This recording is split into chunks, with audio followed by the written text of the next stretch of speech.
Tenente-Coronel Mauro Cid, que é um oficial da ativa do Exército que atuou como ajudante de ordens do ex-presidente Jair Bolsonaro, presta depoimento na tarde de hoje na sede da Polícia Federal aqui em Brasília para falar sobre aquele esquema de suposta falsificação de certificados de vacina contra a Covid, que atingiria inclusive o ex-presidente e a filha dele.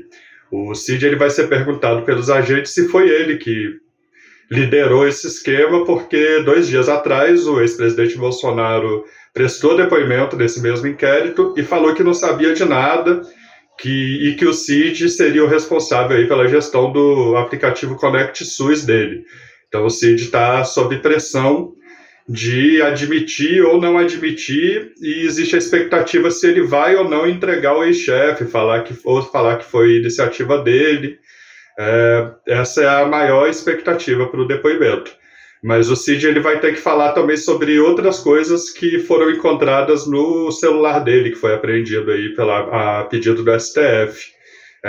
Por exemplo, os atos golpistas do dia 8, que ele tem conversas com outro militar, o Ailton, lá do Rio de Janeiro, sobre promoção aí de atos antidemocráticos, e também vai ter que falar sobre o suposto esquema de rachadinha na família presidencial, porque era ele que fazia os pagamentos de contas do ex-presidente Bolsonaro, da ex-primeira-dama Michele, e muitos desses pagamentos foram feitos em dinheiro. A defesa aí do ex-presidente disse que era para não expor o casal presidencial, mas a Polícia Federal desconfia aí de algum esquema de rachadinha ou lavagem de dinheiro, então o Cid vai ter que falar sobre isso.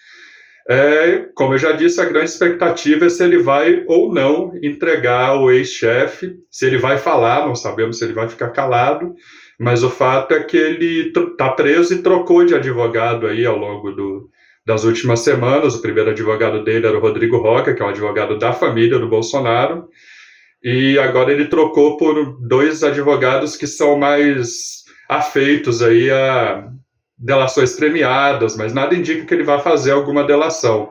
Talvez ele faça, como outro acusado no processo, uma admissão de culpa para fazer um acordo com o Ministério Público, falar que talvez ele só falsificou o certificado dele porque ele não confiava na vacina. A gente conhece aí esse discurso.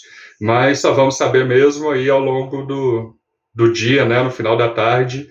O depoimento do Major Cid do Tenente Coronel Cid deve ser colocado em público.